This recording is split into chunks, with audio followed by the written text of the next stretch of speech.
Saludos, sean todos y todas bienvenidas a este panel que tiene como propósito celebrar la tierra, más que celebrar el Día Internacional de la Tierra, una celebración que prácticamente llegó para quedarse desde finales del siglo XX, en 1900 y tanto, y que ya se hace casi cada año, anualmente, y que es un tema en sí mismo que copa la atención, que no solo de los ambientalistas, sino de los estados, de los políticos y particularmente de la comunidad científica internacional. Nosotros hemos querido presentar este tema, presentar algunas de las aristas y nos acompañamos a solicitud nuestra de dos distinguidos invitados. La profesora Felicita Heredia, quien es bióloga, es miembro del Consejo Directivo de la Academia de Ciencias y de la Comisión Ambiental de la Universidad de Santo Domingo, ¿verdad? Y el profesor José Rafael Almonte, quien se desempeña, funge como asesor técnico del Ministerio de Medio Ambiente y a su vez del Viceministerio de Áreas Protegidas y Biodiversidad. Les doy la bienvenida. De entrada les agradezco que aceptaran la invitación. Gracias. Los tres estamos convocados, bueno, pues a presentar este tema y ver cómo desde la perspectiva de ustedes, la sociedad dominicana, el Estado, las instituciones como la Academia de Ciencias o las universidades, también asumen la celebración del Día Internacional de la Madre Tierra. Dígame usted, profesora.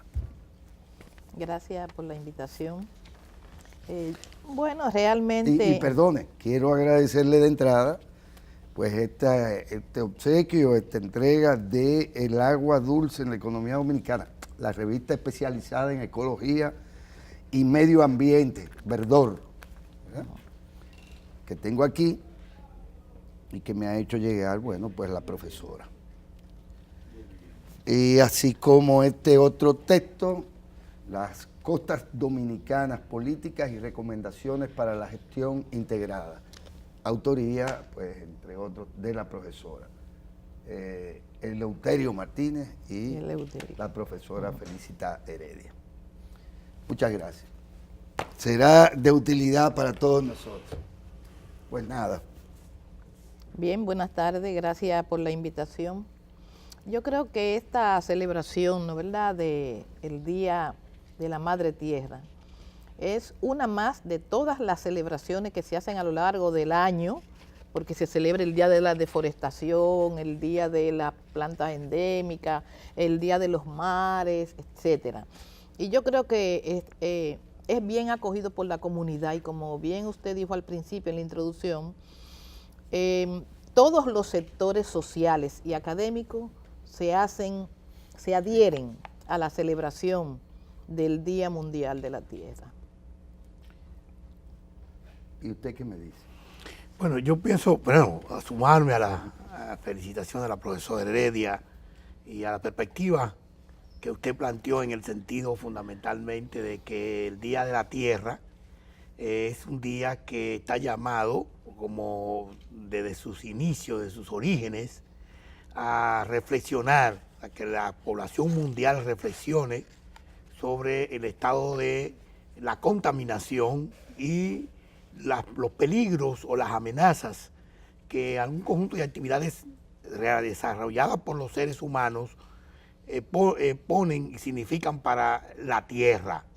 La Tierra como un ecosistema, la Tierra como la casa común de la especie humana.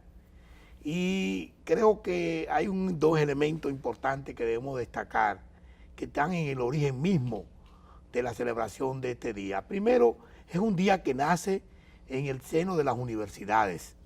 Es un día que nace a partir de iniciativas de profesores con escuelas universitarias, con universidades, que generan un movimiento social alrededor de todo el sistema educativo de los Estados Unidos y que logran impactar en el plano político y en el plano y a nivel internacional hasta crear una conciencia global sobre la importancia de que la comunidad internacional y todos los países se reúnan un día o identifiquen un día para pensar y reflexionar sobre la tierra.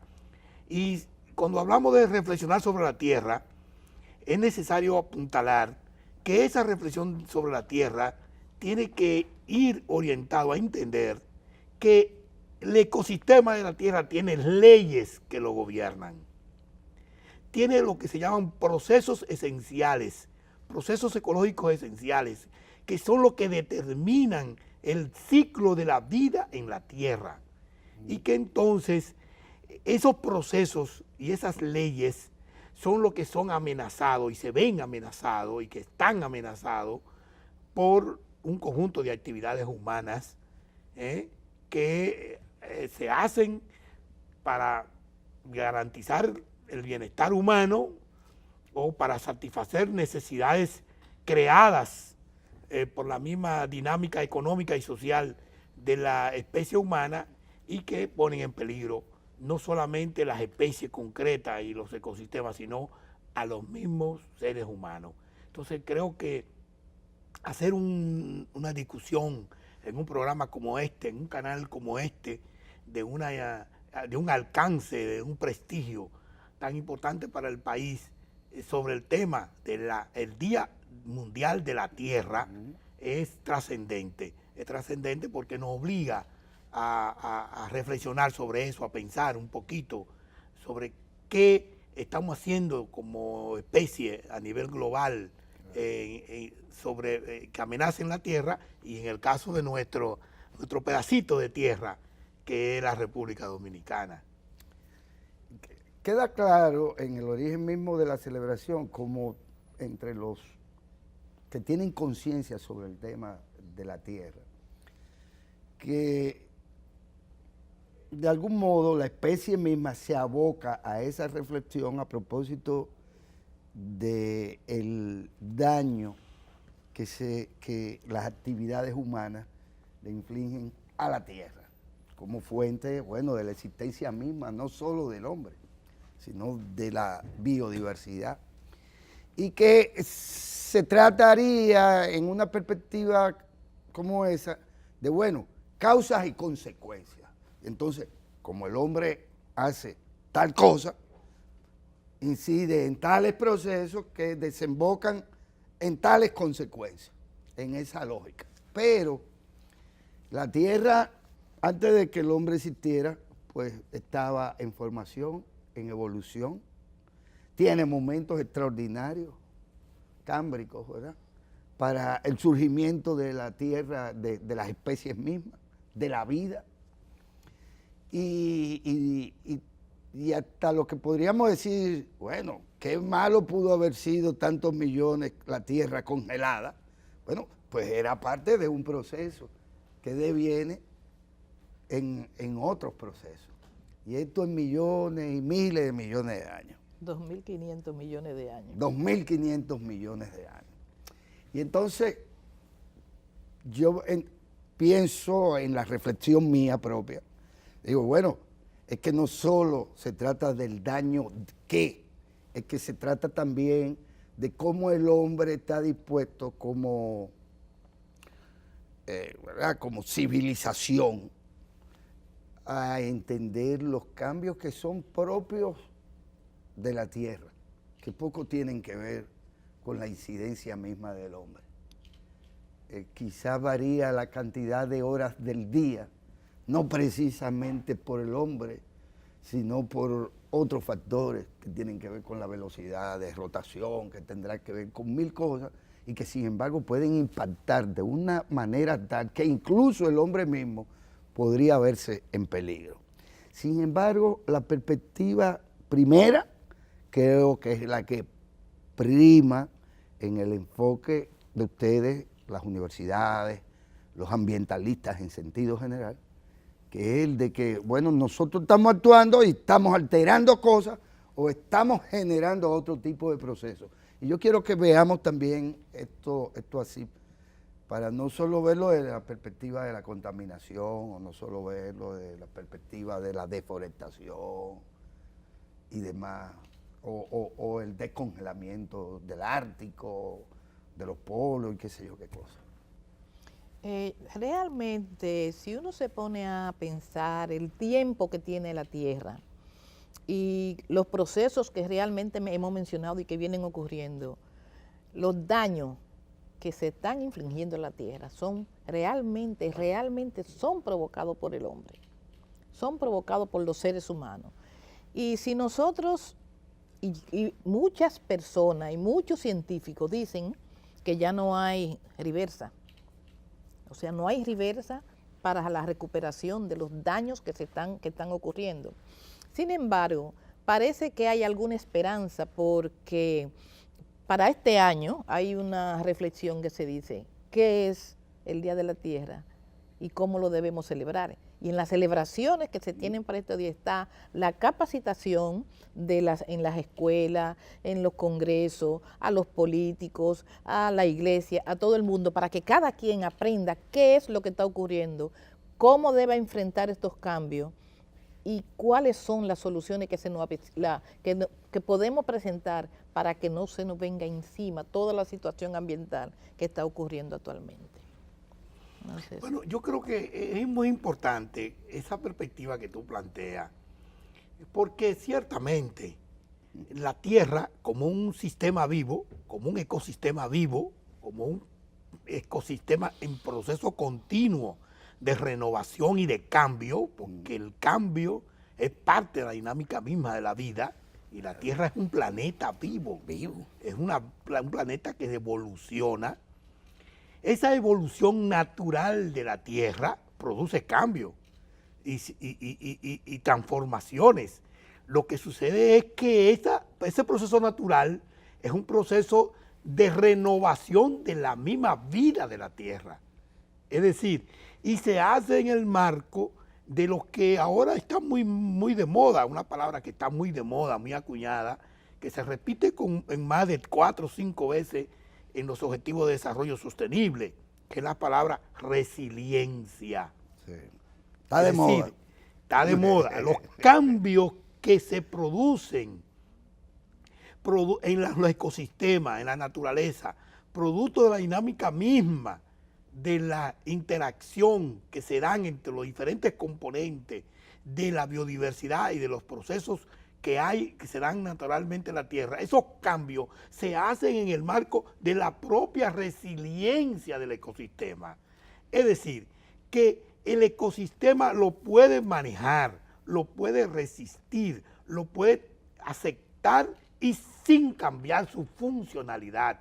Ahí es que está el tema, como dice la profesora, cómo las actividades humanas que desarrollamos se hacen en una magnitud, con unas técnicas, con una intensidad y con una frecuencia que desborda, supera la resiliencia de esos ecosistemas y del ecosistema de la Tierra para trabajar, para manejar esos procesos. Y ahí nos lleva evidentemente al concepto de ecosistema. El concepto de ecosistema, la profesora es la maestra en esa perspectiva, pero nosotros en el Ministerio de Medio Ambiente vemos el ecosistema incorporando a la especie humana, al ser humano. No solamente las especies silvestres, sino a la especie humana como parte del ecosistema. Y esa especie humana que es parte del ecosistema, el problema de ella en términos de actividad es que está haciendo cosas en una intensidad y con unas técnicas y unos instrumentos que está pasando por encima de la capacidad de resiliencia de esos ecosistemas. Y ahí se está comprometiendo el futuro de la Tierra. Y con el futuro de la Tierra, el futuro de la especie humana.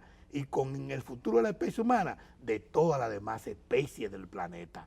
Y esa perspectiva es correcta, pero tenemos que entender que si nosotros permitimos que la Tierra evolucione, evolucionará en el marco de sus propias leyes. Y si nosotros los humanos acogemos esas leyes, entonces vamos a entender que hay un conjunto de cosas que hacemos, que practicamos, que le están haciendo daño a la Tierra. Una cosa muy interesante que es una de las que dijo la profesora, que son otras celebraciones. Por ejemplo, el Día Mundial de la Madre Tierra. Que ese concepto, ¿a qué nos invita esa acuñar esa categoría de Madre Tierra? Que no es aceptada en todos los foros internacionales, ni por todas las perspectivas políticas, porque ese concepto de Madre Tierra nos obliga a entender que nosotros dependemos de la dinámica de los ecosistemas de la Tierra. Es decir, la madre no aporta vida y la Tierra dependemos de ella como especie humana, pero la visión ecocéntrica, la visión antropocéntrica, mejor dicho, de la relación hombre-naturaleza, no nos ve así. Ve al hombre como dueño, como poseedor, como el amo, y entonces no se ve como parte de ese ecosistema. Pero el concepto Madre Tierra nos obliga a entender al ser humano que somos parte de la Tierra y que ella es la que nos provee. No podemos vivir sin la Tierra, sin la dinámica del planeta, como planeta vivo. Entonces, es importante hacer esas anotaciones porque siempre hay una perspectiva que dice, bueno, pero los cambios son naturales, los cambios se van a dar, hay cosas, no todo es la contaminación, no es todas las cosas que produce el hombre tiene que vivir, el hombre tiene que utilizar los recursos, sí, claro, la madre tierra, la madre nutricia, claro. Esa es la que nos da la vida, pero hasta un límite. Sí. En esa perspectiva, profesores, también sabemos que hay procesos que yo diría más que de la Tierra en sí misma, más planetarios. Porque ¿qué resulta? Y esto es pedagogía, pienso. ¿Qué resulta? Usted le pregunta a cualquiera, bueno, ¿qué es la Tierra? Y va a pensar que es la Tierra como tal.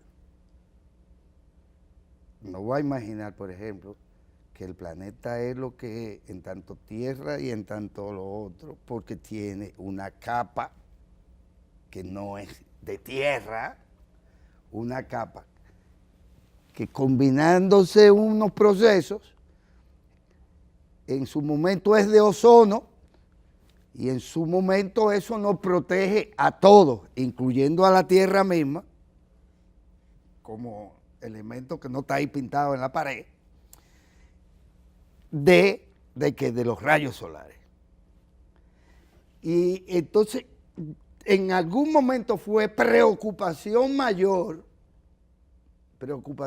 el tema de la capa de ozono, por la dimensión que se le atribuía y por la importancia en este proceso que puede ser alterado, ahí sí por el hombre, que altera ciertas cosas y en vez de generar el ozono necesario, probablemente lo que le genera es un hoyo a la capa de ozono. ¿Cuál es la perspectiva hoy, al día de hoy, y de cara a los objetivos del milenio y todo aquello? La perspectiva de ustedes sobre la estratificación o la importancia de los grandes temas. Viniendo desde eso que la gente no termina de entender eso, desde que cuánto mide la capa, ¿verdad? No lo entiende porque respira la cosa y más nada, y no va a una universidad para que se lo explique. Quizás quiero como volver un poquito atrás para tomar el tema de la capacidad de respuesta cuando hablaba de resiliencia. Para llegar al tema suyo. Esa capacidad de respuesta va a depender del trato que se le dé a los ecosistemas, al hábitat de algunas especies, a las propias especies, a la biodiversidad. O sea que la capacidad de respuesta va a depender necesariamente de la agresividad que tenga el hombre sobre la naturaleza.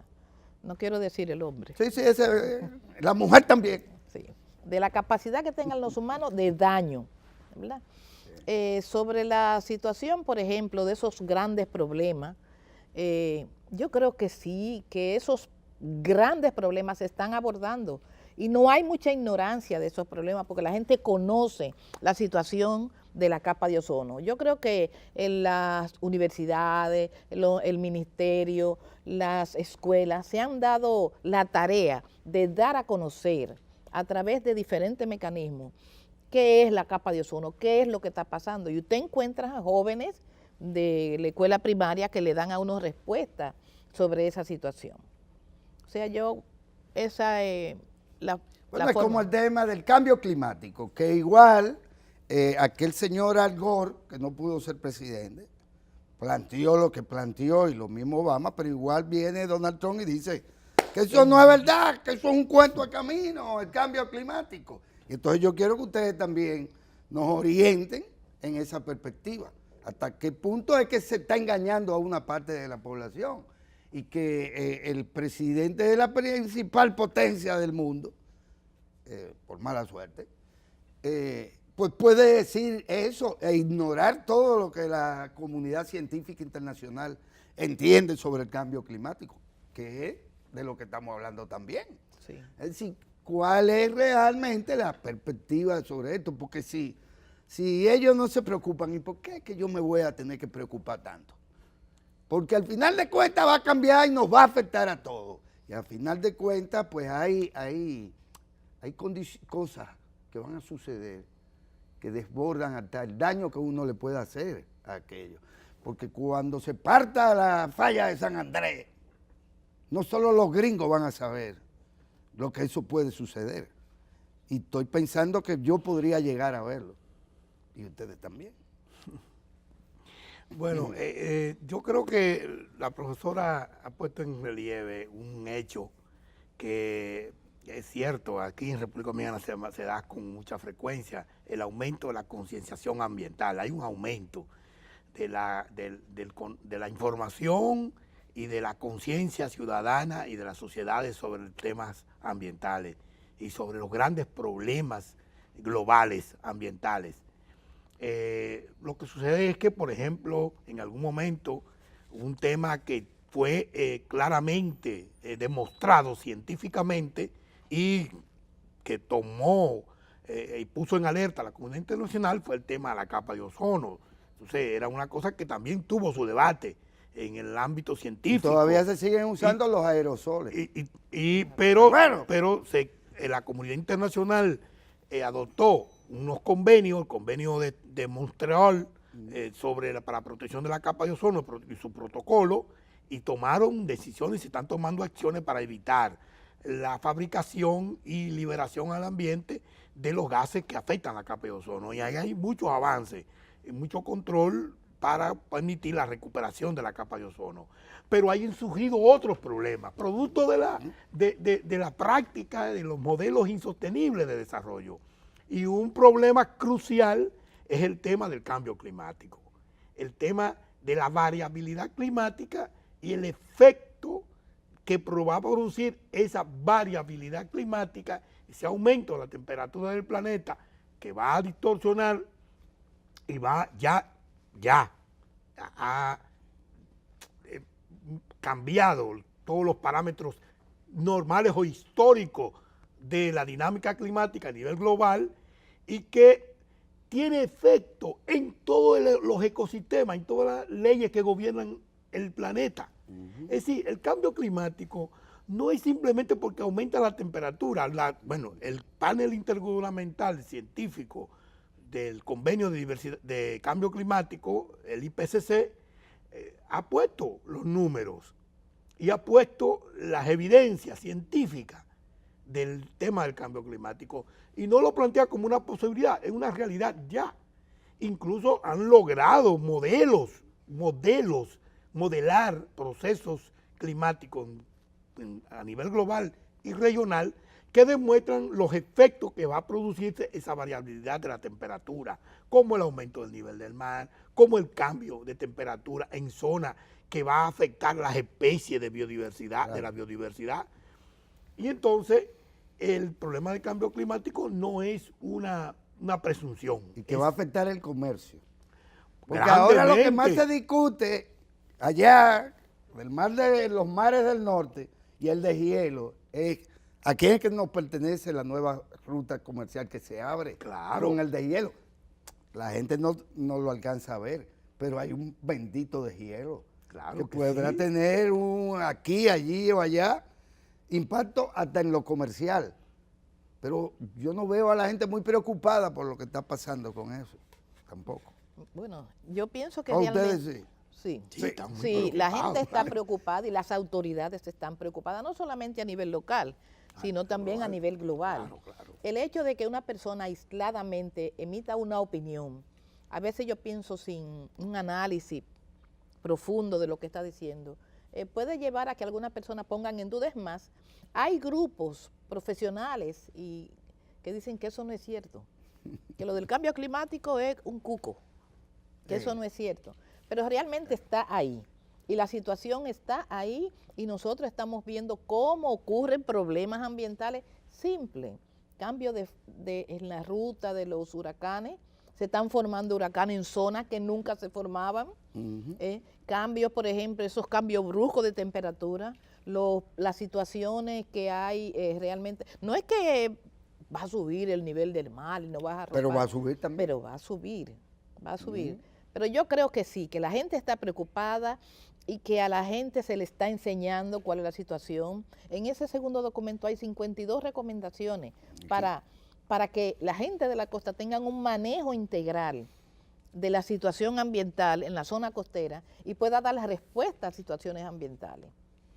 No, y el hecho de que, por ejemplo, los Estados Unidos, el presidente Trump, no haya denunciado el tratado, el Acuerdo de París, y haya sacado a los Estados Unidos de un compromiso tan importante y trascendental para la humanidad, es una expresión de un Estado. La mayoría de la comunidad internacional no comparte esa perspectiva.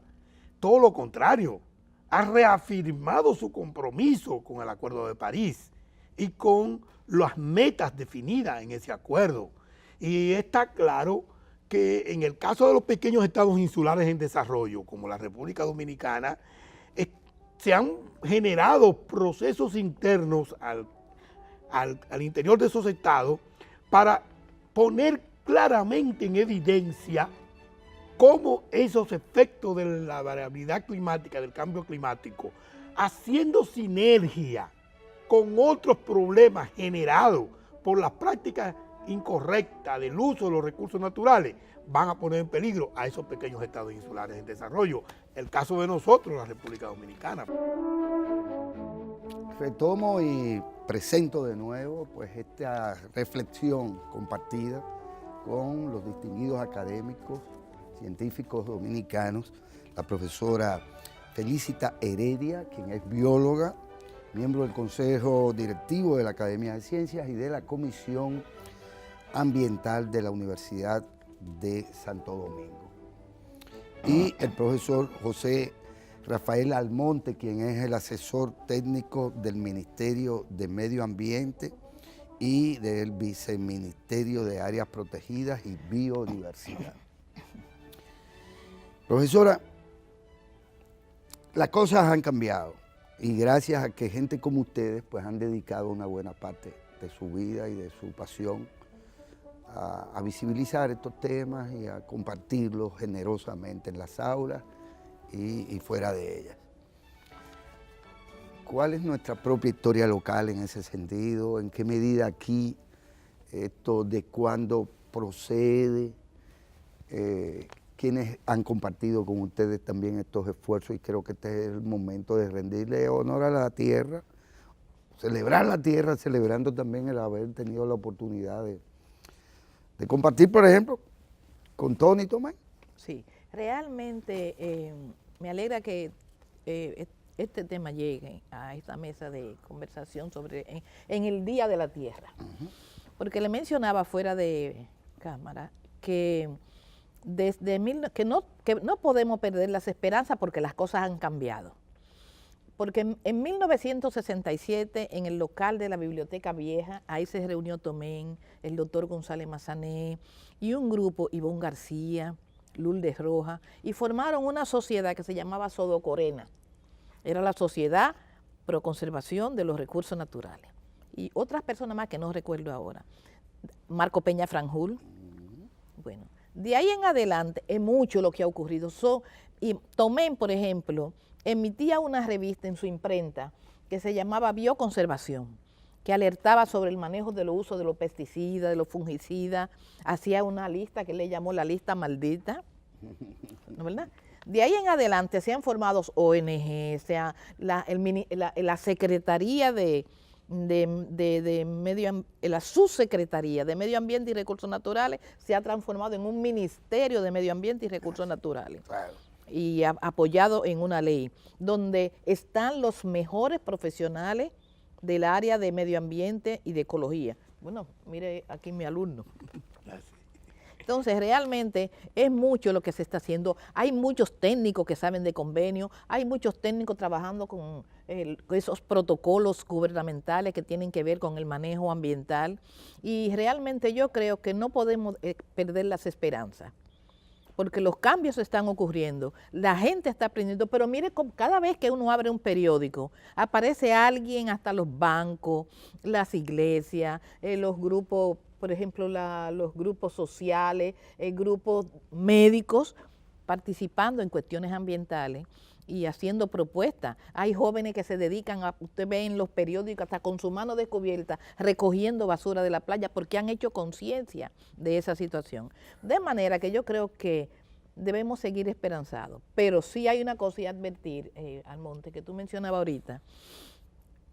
Las grandes potencias no han firmado esos convenios que tienen que firmar para ayudarnos a nosotros, las pequeñas islas que tenemos grandes problemas, a recuperarnos, a enfrentar la situación. Y yo creo, yo no conozco el mecanismo de presionar a los Estados Unidos, a la China, para que firmen un convenio que tiene que ver con proteger, por ejemplo, la capa de ozono.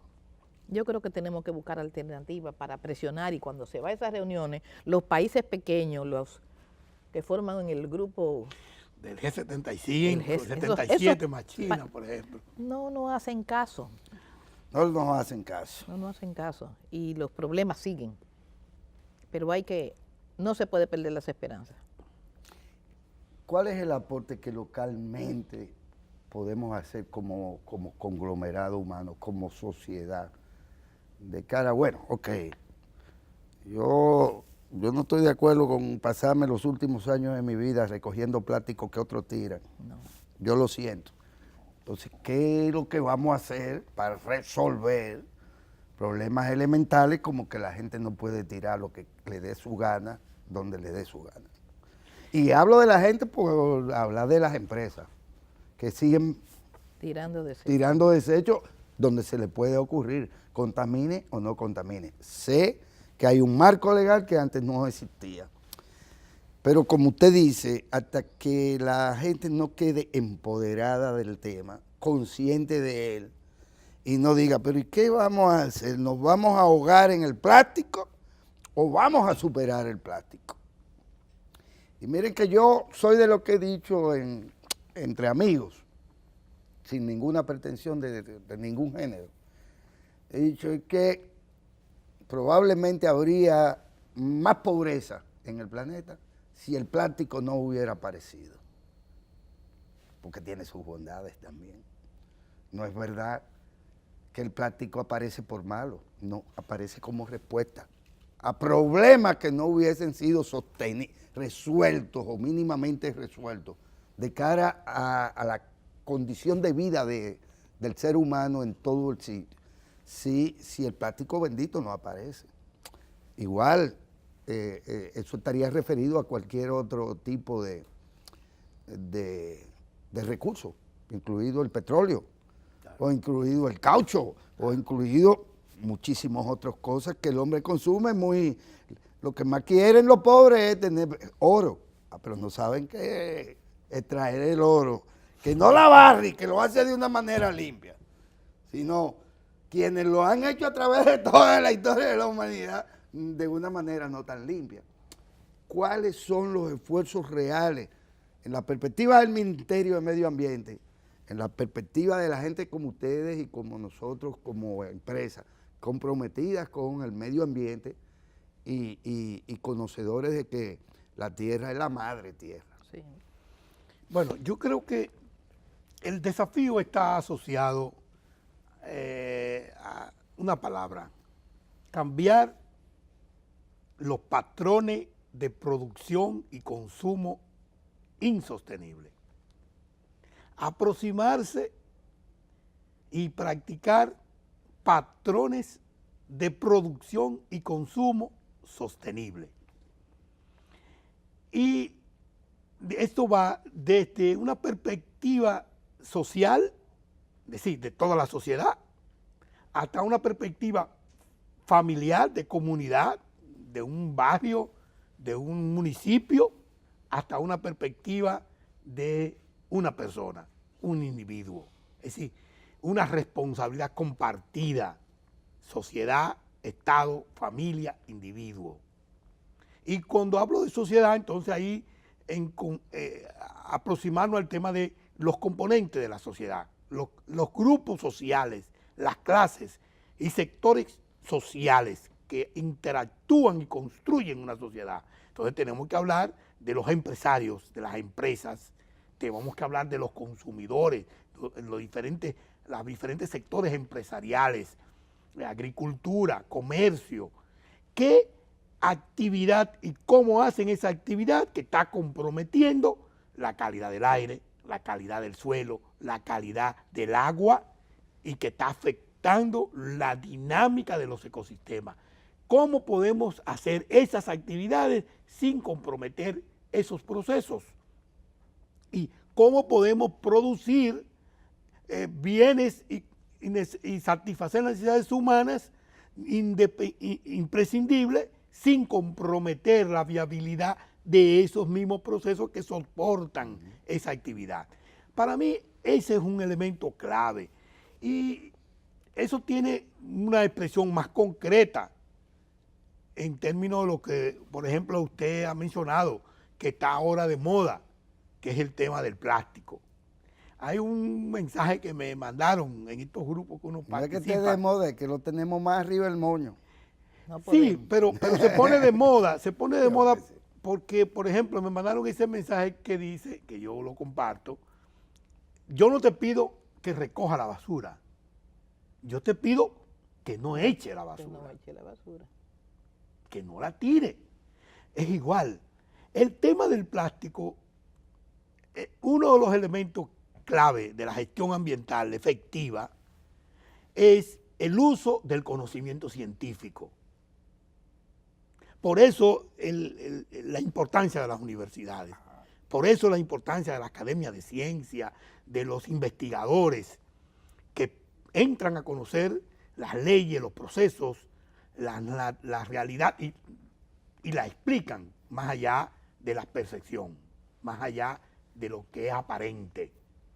Y entonces, en materia ambiental, el uso del conocimiento científico es clave, es fundamental para definir políticas y acciones efectivas. Y en el caso del plástico, usted lo ha dicho, es decir, no, una botella de agua no es mala en sí.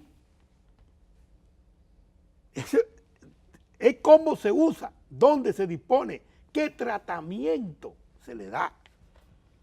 Porque hay un conjunto de técnicas, de procesos que convierten esa botella de plástico en un insumo para la producción de otra cosa. Lo que sucede es que en el camino hay un problema económico, que el sistema no lo incorpora al proceso. Y hay un costo que nadie quiere asumir, ni siquiera el que gana el dinero produciendo y vendiendo la botella, sino que se le quieren transferir a toda la sociedad. Y ahí es que viene la insostenibilidad de la actividad. Es decir, el beneficio, los efectos adversos que yo produzco, producto de una actividad que me genera renta a mí, que me hace rico a mí, que me hace próspero a mí, el efecto adverso y el costo de reparar eso yo lo quiero transferir a toda la sociedad y no puede ser. Profesora, ahí podríamos, naturalmente encontramos perfectamente al culpable. Hasta aburrido se haría el juego si fuese ese. Y cuando estamos hablando, por ejemplo, del efecto negativo que tiene la naturaleza, por ejemplo, el mar de los sargazos, o los sargazos que vienen a parar aquí y que nos generan un problema a la industria más importante que tenemos. Fíjese que no estamos hablando ya del plástico.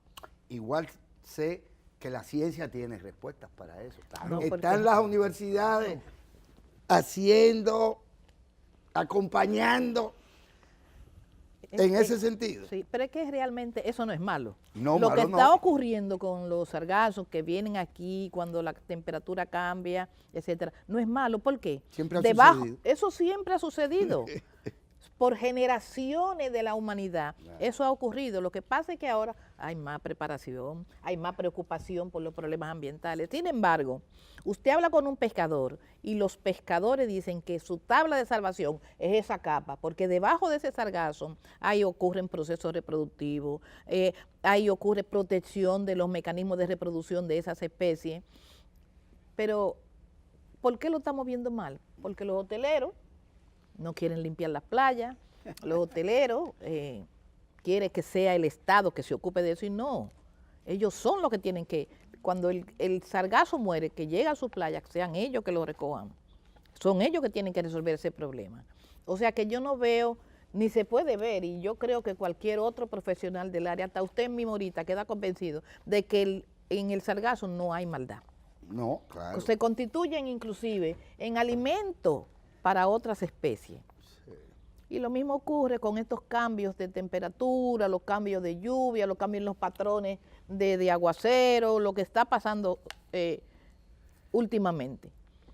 Parte de su aporte es gente, ¿verdad?, de las costas dominicanas.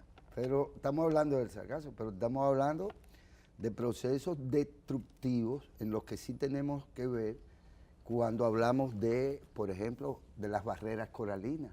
Sí. Que no solo aquí, sino en muchísimos otros sitios. Me refiero al valor que tiene para las islas, nuestras islas, que tiene la barrera coralina. ¿Y usted piensa que realmente se tiene conciencia de esto? Sí se tiene. Aunque es decir, hay que nos comemos a los peces que tenemos que comernos. Yo creo que sí. ¿O hay que ponerle la veda?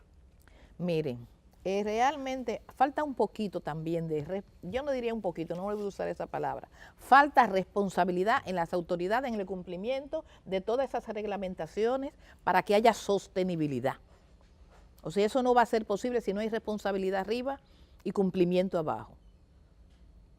Eso por un lado. Pero, por ejemplo,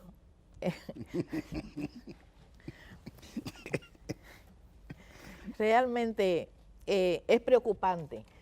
Si usted chequea, por ejemplo, cuántos convenios, y él ha trabajado en enlaces y convenios, ha firmado el país que se convierten en leyes, convenios que tienen que ver con todos los aspectos de la biodiversidad, manejo de los recursos pesqueros, los cambios climáticos, solamente se ocupan de ir a firmar y mandar 2 técnicos a perder su tiempo allá al fondo del mundo. Y cuando vienen, traen unas recomendaciones que nadie le hace caso. ¿Y por qué? ¿Por qué? Bueno, ¿Por qué Almonte? No, yo creo que usted lo ha puesto en relieve. El país, la República Dominicana, ha avanzado. Ha habido un avance importante. Claro que sí. No solamente en la adopción de leyes, de normas, en la aplicación de mecanismos e instrumentos de control y de protección misma, sino, y ahí mencionamos la Constitución de la República, señor. La Constitución de la República es una Constitución verde, yo lo llamo una Constitución verde. En América Latina hay escasas 3 o 4 constituciones que se pueden parecer a la República Dominicana en materia ambiental. Costa Rica. Y Costa Rica, Venezuela, Ecuador y Argentina. Bueno, la de Brasil es muy buena, ahí hay una hecatombe, Pero ahí hay que estar. Nosotros estamos tan aproximados o más mejor que ellos. Pero el problema es decir, hay avance, progreso, incluso en la aplicación, no solamente en la adopción, sino en la aplicación. Un elemento, un parámetro que yo tomo para verificar la eficacia y efectividad de la aplicación de las normas y la legislación ambiental en la República Dominicana son la cantidad de infracciones que se sancionan. Una vez en el Ministerio de Medio Ambiente, una persona responsable de la parte jurídica presentó un cuadro, yo era viceministro de Planificación del Ministerio, y presentó un cuadro donde ella, una matriz, donde ella destacaba la cantidad que se habían recaudado por multas como un logro. Entonces yo le dije, no lo presente como un logro, que es una muestra de fracaso. Porque el hecho de que tengamos que poner multa es porque se cometió una violación a la ley y el efecto de violación a la ley significa que se dañó algo, que se cometió una amenaza, una acción en contra de los recursos que nosotros tenemos que proteger. Y eso es un indicador. Si usted ve al Ministerio de Medio Ambiente, ya primero no es un referente de eficacia el tema de la cantidad de multa o no, ni la cantidad de dinero, sino que hay un aumento progresivo de la eficacia en el control. Ahora, yo siempre aplico aquí lo que me enseñó un profesor. Nosotros no somos dioses. Lo que está hecho, está creado. El único creador es Dios. Nosotros no vamos a crear nada. Está ahí. Entonces, no podemos agotar todos los procesos al mismo tiempo. Es un proceso. Y no es que no hacemos.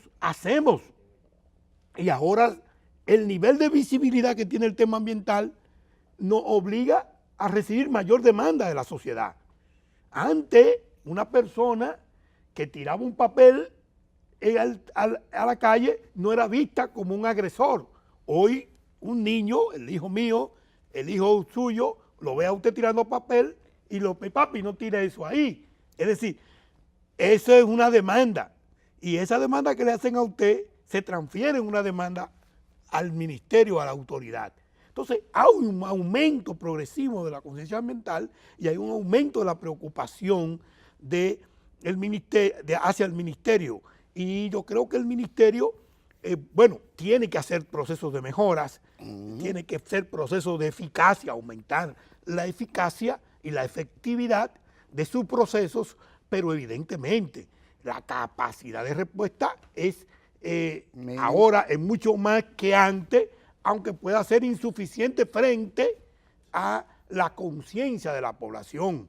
Antes, por ejemplo, una persona tenía un problema de ruido alrededor de su casa y decía, bueno, no hay nadie que se ocupe de eso, ese señor está loco, ese señor es un desadaptado social. Ahora no solamente dice eso, sino que llama a la línea verde del Ministerio de Medio Ambiente. Y hay respuesta. Y hay respuesta. Es decir, yo creo que hay un proceso de mejoramiento, de aumento de la atención ambiental. Yo creo que eso está bien, lo que él está diciendo, pero eso debe seguir arriba. Eso tiene sus vaivenes. Se mejora, decae, sigue, se mantiene horizontal, vuelve y mejora la situación. O sea, y eso quizá es lo que no nos ayuda a que haya solución definitiva en algunos problemas ambientales. Mire, yo estoy convencido, dioses no podemos ser. Ni podemos hacer magia tampoco. Pero quizá podemos ser diablos. Usted sabe que son dos cosas diferentes. Y a veces el diablo le gana la batalla a Dios, según dice.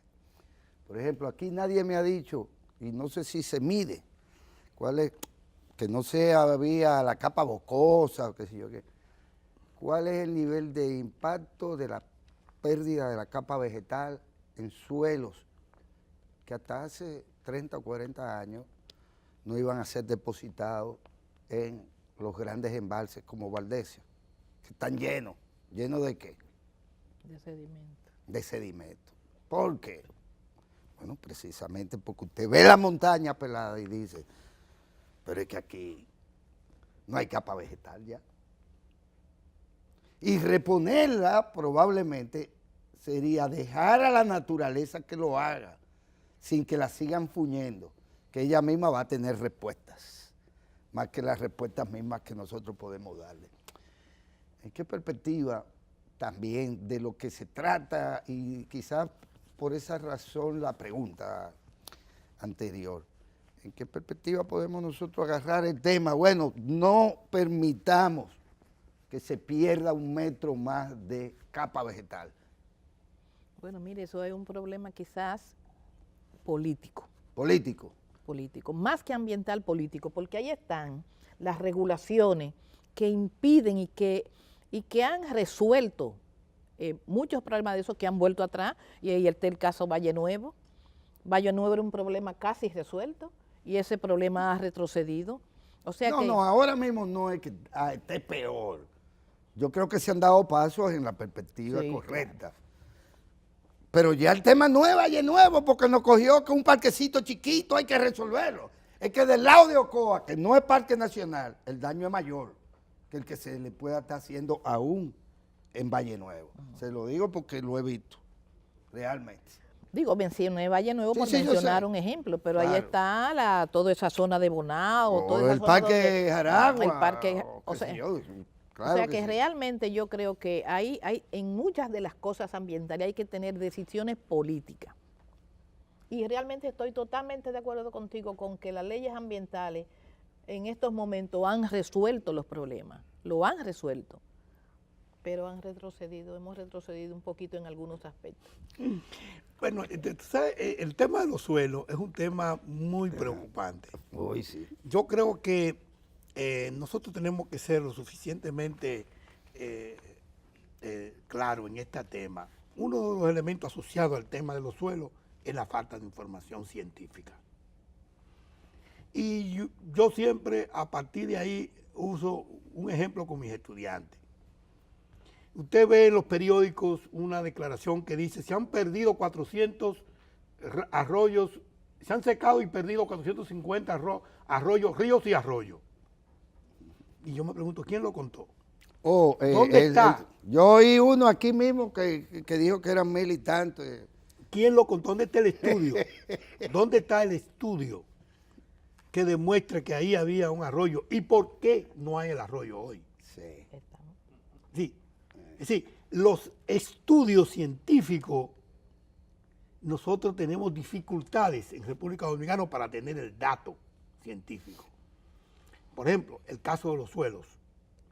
Yo hice un trabajo en el Ministerio de Medio Ambiente y formulamos el plan estratégico para la gestión efectiva de los recursos naturales del municipio de Constanza, a la luz de la crisis de agua que hubo en Constanza en el año 2011, 11, 12, 13 y 14. La sequía grande que hubo. Fuego. Que hubo un problema y hubo, asociado a la sequía, hubo un problema social, ambiental muy, muy grande. El país entero fue en editoriales de la prensa, de muchos medios importantes del país, se hicieron eco de la situación. Y el ministerio creó un equipo técnico multidisciplinario con personas que yo encabecé y que incorporó a sectores de la sociedad de Constanza. Y uno de los problemas que tuvimos para construir la propuesta era el dato. El dato en relación, por ejemplo, al nivel de erosión de suelo. Nosotros vimos que en Constanza había ya un proceso de erosión serio.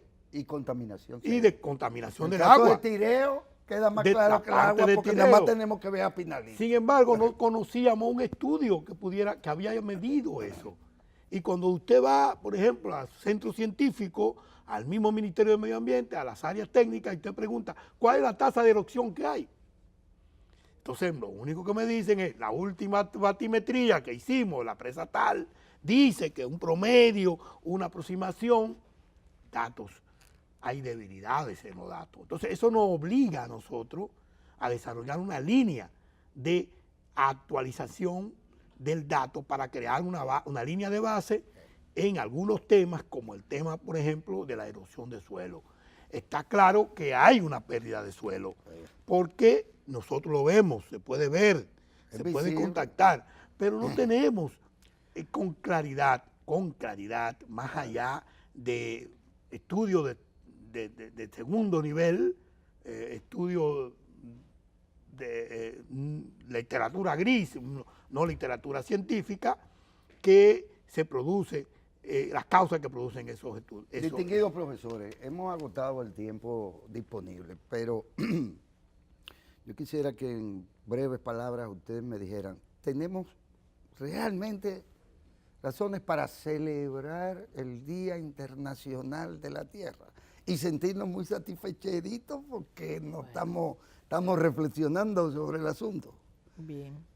A mí me hubiese gustado tener más tiempo para dar respuesta a esa última parte. A ese culebreo. Pero yo creo que este programa dará apertura a otros profesionales que tienen dominio del tema para que den respuesta. Esas respuestas se queden en el aire. Traemos aquí a Cuchito, que yo le dije que me lo trajeran, pero parece como que no fue posible.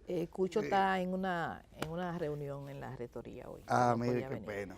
Pero realmente eso requiere mucha respuesta porque quizás estamos hasta desestimando la calidad académica de gente como Serrano. Oye. Un maravilloso profesional que tiene preparación y que sus trabajos de investigación pesan tanto como pesan los de Eleuterio Martínez. Lo que pasa es que quizás yo pienso que mi querido alumno Almonte, como es abogado, biólogo... Primero que es científico. No, él es un científico también. Porque también. Se puede hacer las dos cosas. Pero yo abogado. No. Realmente, pero quizá ese tema lo vamos a dejar para ese requiere vamos a dejarlo Entonces, para el próximo programa, para la parte 2 de respecto a la celebración del Día de la Tierra. La República Dominicana no tiene nada que celebrar. Nada que celebrar. No creo. Es patético esto. Es patético. Estamos en crisis. Estamos en crisis. En este momento.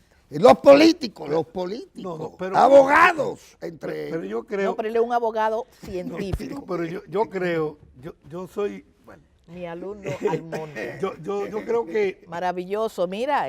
Sí, claro. Yo creo que siempre hay una razón para celebrar el Día Mundial de la Tierra.